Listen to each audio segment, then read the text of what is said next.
El teléfono sonó a las 5:47 de la tarde del domingo 16 de agosto de 2026.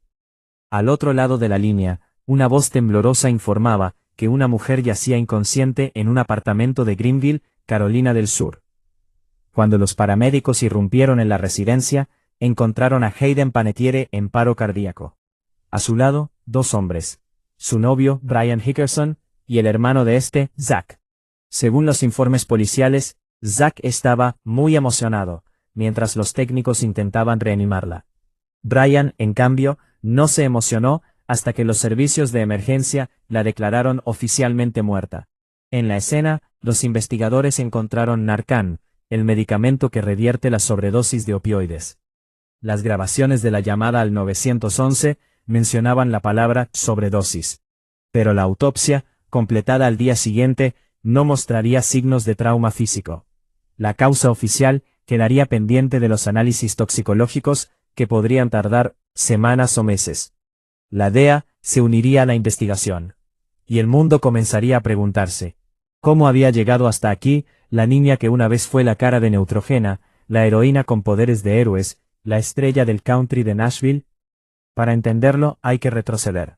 Mucho antes de que el sol se pusiera sobre Greenville, antes de los titulares y las especulaciones. Había una niña de 11 meses que miraba a una cámara por primera vez. Su nombre era Hayden Leslie Panettiere, y nació el 21 de agosto de 1989 en Palisades, Nueva York. Su madre, Leslie Vogel, era actriz de telenovelas. Su padre, Alan Skip Panettiere, bombero. Pero sería Leslie quien, con una mezcla de ambición y amor, guiaría a su hija hacia los reflectores. A los 11 meses, Hayden ya aparecía en comerciales. A los 5, actuaba en telenovelas como One Life to Live y Guiding Light. Para cuando cumplió 11 años, ya había prestado su voz a Dot en Bichos, una aventura en miniatura de Pixar, y compartido pantalla con Denzel Washington en Remember the Titans. Pero el éxito infantil tiene un precio, y Hayden lo pagaría en silencio durante décadas. En sus memorias, This Is Me, A Reckoning, publicadas apenas 3 meses antes de su muerte, describiría cómo fue preparada para el estrellato desde la infancia, internalizando la idea de que su valor estaba completamente ligado a su carrera. No era capaz de ser plenamente consciente de lo que ocurría a mi alrededor. Confesaría más tarde, en el podcast de Jay Shetty. A los 16 años, Hayden consiguió el papel que la convertiría en un icono de toda una generación. Claire Bennett, la animadora con poderes regenerativos en Héroes. La serie fue un fenómeno global. De repente, la niña que había crecido entre sets de filmación era una estrella. Pero los reflectores no solo iluminaban, también quemaban. En el apogeo de su fama, alguien de su equipo le ofreció una pastilla feliz. Hayden la describiría como una puerta de entrada a sus adicciones posteriores. Su carrera continuó ascendiendo. En 2012, aterrizó en Nashville, donde interpretó a Juliet Barnes, una estrella del country, con una vida tan turbulenta como la suya propia. Hayden aportó casi 50 canciones a la banda sonora de la serie. Su tema Telescope llegó al puesto 36 de la lista Billboard Hot Country. Pero la línea entre la actriz y el personaje se desdibujó peligrosamente. Juliet luchaba contra la adicción y los demonios internos. Hayden también. Mientras la cámara la seguía, su vida personal comenzaba a desmoronarse. En 2014, dio a luz a su hija, Kaya, fruto de su relación con el boxeador Wladimir Klitschko. Pero, en lugar de la alegría esperada, llegó la depresión posparto. No sentí nada cuando me trajeron a mi hija por primera vez, recordaría. La oscuridad se profundizó. El alcohol y los opioides se convirtieron en su refugio. En 2018, tomó la decisión más dolorosa de su vida: ceder la custodia de Kaya a Klitschko. Firmar esos papeles fue lo más desgarrador que he tenido que hacer en mi vida. Confesaría más tarde. El mismo año en que perdió a su hija, conoció a Brian Hickerson en un bar de West Hollywood. La relación comenzó como un torbellino de felicidad. Era la felicidad más fácil que había encontrado en mucho tiempo, escribiría en sus memorias. Pero pronto, las peleas alimentadas por el alcohol se volvieron violentas. Hickerson fue arrestado en múltiples ocasiones por agredirla. En una ocasión, la golpeó tan brutalmente que no salió de casa durante semanas. A pesar de todo, la relación continuó, intermitente y tóxica, hasta 2022. Para entonces, Hayden ya había intentado rehabilitarse. En 2021, pasó 8 meses en un centro de tratamiento. Habló abiertamente de su batalla contra la depresión, la ansiedad, el alcoholismo y el abuso de sustancias. Incluso llegó a decir que un médico le había advertido: si no dejas de beber, estarás muerta en 5 años. Y sin embargo, en medio del caos, Hayden encontró una nueva misión. Decidió contar su historia para ayudar a otros. Su libro, This Is Me, A Reckoning, se publicó en mayo de 2026. En la gira de promoción, habló con una franqueza que conmovió a miles. En un evento en Los Ángeles, una de las últimas apariciones públicas antes de su muerte, su voz temblaba a veces, pero sonaba esperanzada, fuerte, como una mujer que por fin había encontrado su equilibrio. He sacudido toda esta oscuridad y esta negatividad, declaró en una entrevista. Siento que me queda mucha vida por vivir. Pero la oscuridad, a veces, no se sacude tan fácilmente. En sus últimas apariciones, algunos notaron que su habla parecía lenta y arrastrada. Según informes, todavía luchaba contra sus adicciones. El 19 de mayo de 2026, en la firma de su libro en Nueva York, se la vio emocional y con dificultades para hablar.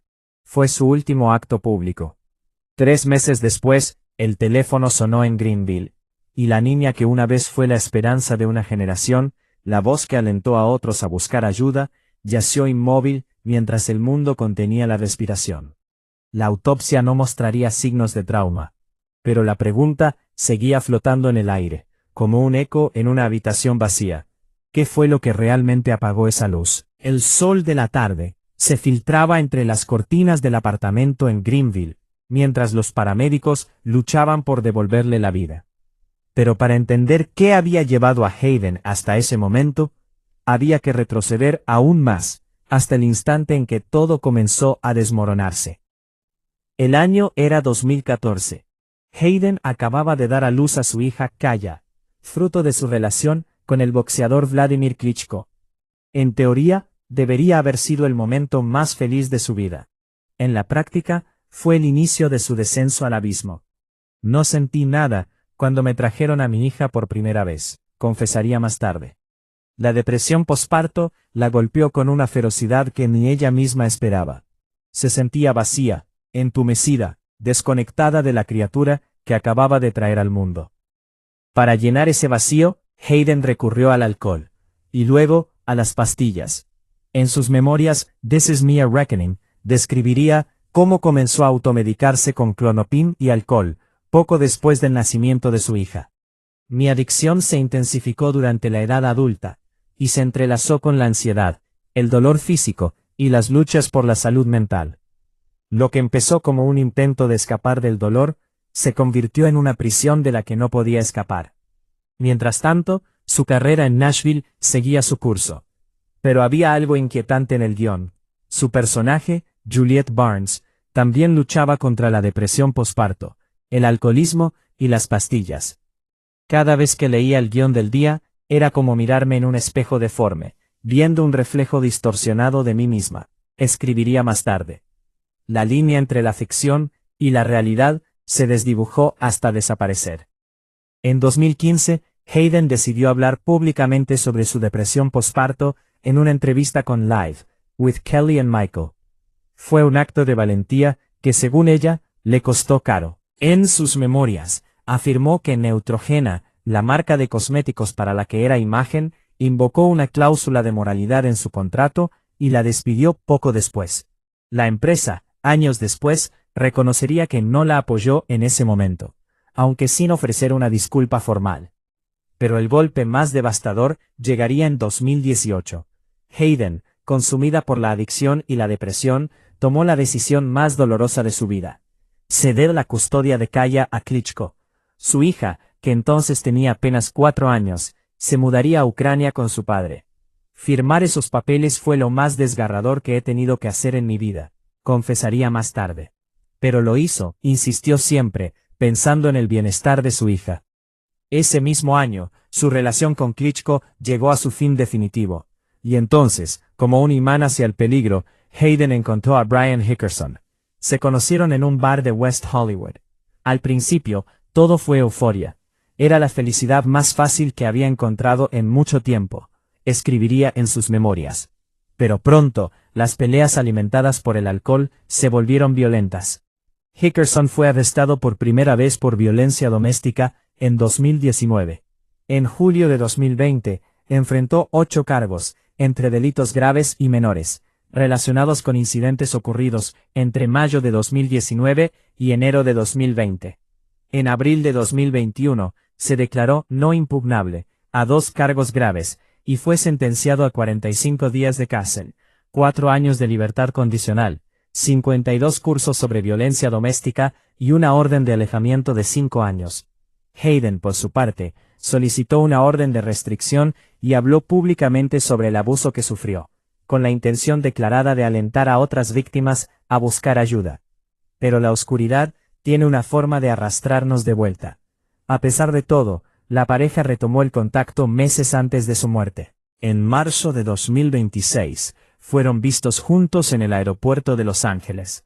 Hayden, que caminaba con muletas, mantenía esta reconciliación alejada de su círculo cercano, posiblemente por vergüenza. Su entorno, al enterarse, se mostró profundamente preocupado. El 13 de agosto de 2026, solo 3 días antes de la muerte de Hayden, un juez de Los Ángeles rechazó la petición de Hickerson para eliminar los cargos de abuso de su registro. Fue un revés judicial, que en retrospectiva, parece casi profético. 3 días después, el teléfono sonó en Greenville, y la vida de Hayden Panettiere se apagó para siempre. El teléfono sonó a la 1:51 de la tarde del domingo 16 de agosto de 2026. Al otro lado, una voz masculina informaba que una mujer yacía inconsciente en el apartamento 304 de los Judson Mill Lofts, en Greenville, Carolina del Sur. Cuando los paramédicos irrumpieron en la residencia, encontraron a Hayden Panettiere en paro cardíaco. A su alrededor, 2 hombres, su novio intermitente, Brian Hickerson, de 37 años, y el hermano de este, Zach. Según el informe policial, obtenido por medios como The Hollywood Reporter, Zach Hickerson fue quien abrió la puerta. Estaba muy afectado emocionalmente, mientras los técnicos intentaban reanimar a la actriz. Brian, en cambio, mostró a los oficiales una bolsa de medicamentos, que según dijo, Hayden había estado tomando antes de su muerte. Pero lo que heló la sangre de los investigadores fue el audio de la llamada al 911, obtenido por Page Six y Broadcastify. En él se escuchaba a los servicios de emergencia hablar de una sobredosis. A las 2:31 de la tarde, tras infructuosos intentos por reanimarla, Hayden Panettiere fue declarada muerta en la escena. Tenía 36 años. Faltaban 5 días para su cumpleaños número 37. Al día siguiente, la oficina del forense del condado de Greenville emitió un comunicado que sembró más preguntas que respuestas. La autopsia preliminar no había encontrado signos de traumatismo que pudieran haber contribuido al fallecimiento. La causa y la forma de la muerte quedaban pendientes de una investigación más exhaustiva y de la realización de estudios adicionales. No había indicios de violencia ni de actividad criminal. Pero la historia no terminaba ahí. El miércoles 20 de agosto, la Administración de Control de Drogas de Estados Unidos, DEA, se unió a la investigación. Los agentes federales comenzaron a revisar el caso, mientras el mundo estaba esperando los resultados del informe toxicológico, que podrían tardar semanas. Mientras tanto, el nombre de Brian Hickerson comenzaba a circular con fuerza en los titulares. No era la primera vez. La relación entre Hayden y Brian había sido descrita como tumultuosa por años. Se conocieron en 2018 en un bar de West Hollywood. Ella lo describió en sus memorias como un hombre con una sonrisa encantadora. Pero pronto, las peleas alimentadas por el alcohol se volvieron violentas. Hickerson fue arrestado en múltiples ocasiones por agredirla. En 2020, enfrentó 7 cargos graves. Finalmente, se declaró no impugnable a 2 cargos por causar lesiones a una pareja y cumplió una breve condena en prisión. Fue sentenciado a 4 años de libertad condicional, sesiones de control de ira y de Alcohólicos Anónimos. Hayden, a pesar de todo, escribió sobre él en sus memorias con una mezcla de dolor y esperanza. Quería que Brian estuviera en la cárcel el tiempo suficiente para asustarlo, pero no tanto como para que se convirtiera en una peor persona. Necesitaba que admitiera sus errores y cambiara por ellos, pero no quería traumatizarlo de una manera irreversible. El jueves 13 de agosto, solo 3 días antes de la muerte de Hayden, un juez de Los Ángeles rechazó la petición de Hickerson para reducir uno de sus cargos graves a un delito menor. Fue un revés judicial que en retrospectiva parece casi profético. 3 días después, el teléfono sonó en Greenville, y la vida de Hayden Panettiere se apagó para siempre. La oficina del forense confirmó que no había señales de juego sucio.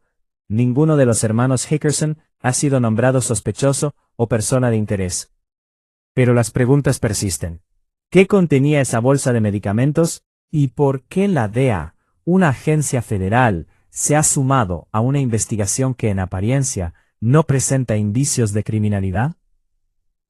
Mientras el mundo contenía la respiración, a la espera de los resultados toxicológicos, una verdad más profunda comenzaba a emerger. La de una mujer que durante décadas había luchado en silencio contra sus propios demonios, y que en sus últimas semanas de vida había encontrado la fuerza para contar su historia al mundo. El sol de la tarde se filtraba entre las cortinas del apartamento 304 de los Judson Mill Lofts, en Greenville, Carolina del Sur. Eran las 2:31 de la tarde del domingo 16 de agosto de 2026. Los paramédicos habían intentado durante más de 40 minutos reanimar a la mujer que yacía inmóvil sobre una silla. Pero el corazón de Hayden Panettiere ya no volvería a latir. Zach Hickerson, hermano de su novio intermitente Brian, fue quien la encontró. Según el informe policial obtenido por Page Six, Zach estaba muy afectado emocionalmente, mientras los técnicos luchaban por salvarle la vida. Brian, por su parte, se encontraba dormido en otra habitación cuando sucedió todo. Al despertar, entregó a las autoridades una bolsa con medicamentos que, según dijo, la actriz había estado tomando. En la escena, los investigadores encontraron Narcan, el fármaco que revierte la sobredosis de opioides. La autopsia, realizada al día siguiente, no mostró signos de traumatismo que pudieran explicar su muerte. El forense Mike Ellis confirmó que el cuerpo no presentaba golpes ni heridas. Pero la causa oficial seguía siendo un misterio. Los resultados toxicológicos, advirtieron las autoridades, podrían tardar hasta 3 meses. Mientras tanto, la DEA se sumó a la investigación, y la policía de Greenville abrió una pesquisa para determinar si hubo alguna conducta delictiva detrás de su fallecimiento. 3 días antes de su muerte, el 13 de agosto, un juez de Los Ángeles había rechazado la petición de Brian Hickerson para reducir uno de sus cargos graves por agresión a un delito menor. La pareja había mantenido una relación intermitente desde 2018, marcada por arrestos, órdenes de restricción y violencia doméstica. Hickerson fue condenado a 45 días de cárcel y 4 años de libertad condicional por agredir a la actriz. A pesar de todo, ella escribió sobre él en sus memorias. Quería que Brian estuviera en la cárcel el tiempo suficiente para asustarlo, pero no tanto como para que se convirtiera en una peor persona. Los días posteriores a su muerte fueron un torbellino de declaraciones y señalamientos.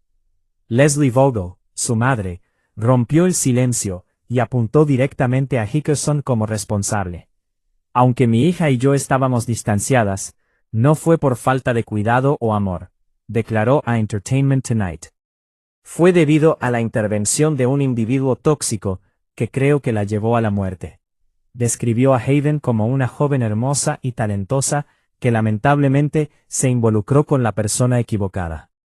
La presentadora Gayle King criticó duramente a Vogel por hablar públicamente sobre la adicción de su hija y su relación con Hickerson en medio del duelo. Pero la madre de la actriz insistió. Eso me lleva a creer que todavía hay preguntas sobre lo que sucedió. Y creo que todos estamos buscando respuestas. Brian Hickerson, a través de su abogado, Sloan Ellis, rompió su silencio. La muerte de Hayden sigue bajo investigación, y es importante permitir que esa investigación continúe. Como se ha informado públicamente, la policía confirmó que no había señales de juego sucio. Ni Brian ni su hermano Zach han sido nombrados sospechosos o personas de interés, pero la policía fue vista en la casa familiar de los Hickerson días después de la muerte, y la investigación continúa. Mientras el mundo esperaba los resultados toxicológicos, una verdad más profunda comenzaba a emerger. Hayden Panettiere no era solo una actriz que murió demasiado joven. Era una voz que en sus últimos meses de vida había decidido contar su historia para salvar a otros. El 12 de mayo de 2026, apenas 3 meses antes de su muerte, publicó sus memorias. En ellas, relataba con una honestidad brutal su depresión posparto, su adicción al alcohol y los opioides, el abuso doméstico que sufrió, y la dolorosa decisión de ceder la custodia de su hija Kaya a su expareja, el boxeador Vladimir Klitschko. En una de las últimas entrevistas, en el podcast de Jay Shetty, Hayden habló con esperanza. He sacudido toda esta oscuridad y esta negatividad. Siento que me queda mucha vida por vivir. Pero la oscuridad a veces no se sacude tan fácilmente. La historia de Hayden Panettiere es la historia de una niña que fue arrojada a los reflectores antes de aprender a caminar. Una adolescente a la que ofrecieron su primera pastilla en una alfombra roja de héroes. Una mujer que luchó contra sus demonios en público, que habló de su depresión posparto y fue despedida por Neutrogena por ello. Una madre que tuvo que dejar ir a su hija para protegerla. Una sobreviviente que en sus últimos meses decidió que su legado no sería su sufrimiento, sino su valentía para compartirlo. Su hermano menor, Jansen Panettiere, murió a los 28 años en 2023. Ahora, madre e hijo descansan juntos. Klitschko, el padre de su hija, prometió mantener vivo su recuerdo para Kaya. La muerte de Hayden ha reavivado el debate sobre el precio de la fama infantil. Expertos en adicciones señalan que los niños actores tienen acceso adulto a drogas y alcohol, sin la protección adulta adecuada. No estamos equipados a una edad temprana para saber decir que no, para manejarlo, para mantenerse alejados por completo, explicó un especialista. Hayden Panettiere se fue demasiado pronto, pero su voz, la que alentó a otros a buscar ayuda, la que habló sin filtros sobre el dolor y la adicción, esa voz no se ha apagado. Vive en cada persona que, al leer sus memorias o escuchar sus entrevistas, encontró el valor para pedir ayuda. Porque esa era su verdadera herencia. No las películas, no los premios, no los titulares, sino la certeza de que, incluso en la oscuridad más profunda, siempre hay alguien dispuesto a encender una luz. Y Hayden Panettiere, con su historia, encendió muchas. Si esta historia te ha conmovido, si crees que la voz de Hayden merece seguir siendo escuchada, comparte este video, dale like, suscríbete al canal para no perderte ninguna de nuestras historias, y déjanos en los comentarios, ¿qué es lo que más recuerdas de Hayden Panettiere? ¿Qué proyecto suyo marcó tu vida? Porque recordar su historia es mantener viva su luz. Descansa en paz, Hayden. Tu lucha no fue en vano.